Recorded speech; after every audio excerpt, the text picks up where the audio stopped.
I'm Kimberly Rubio. This is Felix Rubio. We're the parents of Alexandria Anaya, best known as Lexi Rubio, and 5 other children who all attended Uvalde Public Schools during the 2021 to 2022 school year. Calissa, who completed high school this year, Isaiah, who attends Uvalde High School, David, Morales Junior High, Jalila, Flores Elementary, and our 2 youngest children, Julian, 8, and Lexi, 10, who were at Robb Elementary. On the morning of May 24th, 2022, I dropped Lexi and Julian off at school a little after 7 a.m. My husband and I returned to the campus at 8 a.m. for Julian's award ceremony, and again at 10:30 a.m. for Lexi's award ceremony. Lexi received the Good Citizen Award and was also recognized for receiving all A's. At the conclusion of the ceremony, we took photos with her before asking her to pose for a picture with her teacher, Mr. Reyes.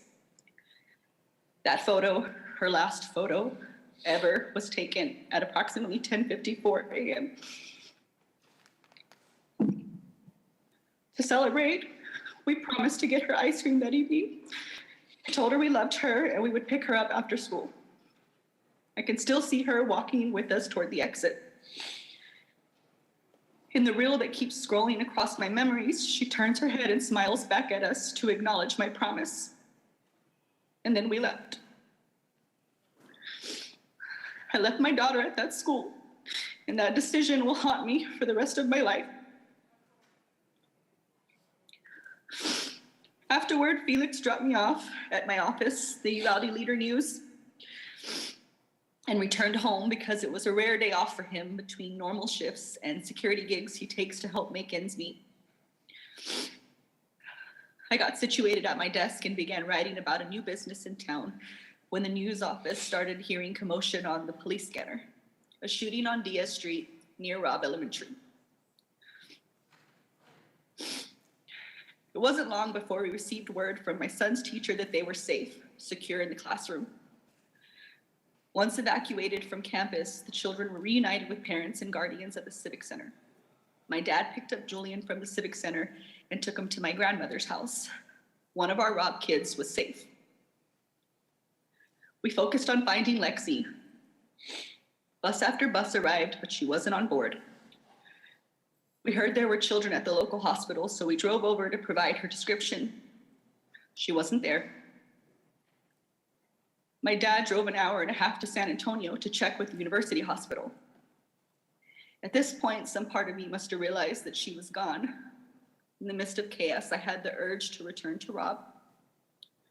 We didn't have our car at this point, and traffic was everywhere. So I ran barefoot with my flimsy sandals in my hand. I ran a mile to the school, my husband with me. We sat outside for a while before it became clear we wouldn't receive an answer from law enforcement on scene. San Antonio firefighter eventually gave us a ride back to the Civic Center, where the district was asking all families who had not been reunited with their children to gather. Soon after, we received the news that our daughter was among the 19 students and 2 teachers that died as a result of gun violence.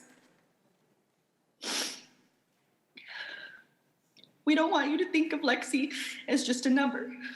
She was intelligent, compassionate, and athletic. She was quiet, shy unless she had a point to make. But she knew she was right. She so often was. She stood her ground. She was firm, direct, voice unwavering.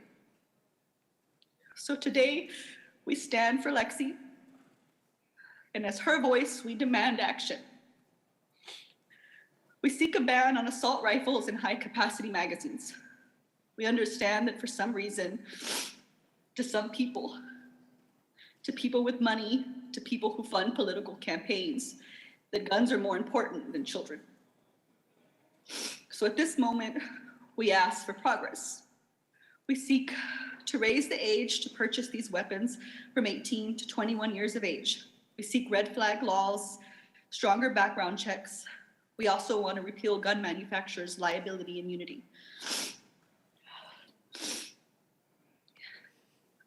You've all seen glimpses of who Lexi was, but I also want to tell you a little bit about who she would have been.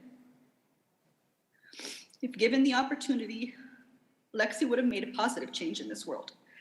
She wanted to attend St. Mary's University in San Antonio, Texas, on a softball scholarship. She wanted to major in math and go on to attend law school. That opportunity was taken from her. She was taken from us. I'm a reporter, a student, a mom, a runner. I've read to my children since they were in the womb. My husband is a law enforcement officer, an Iraq war veteran. He loves fishing and our babies.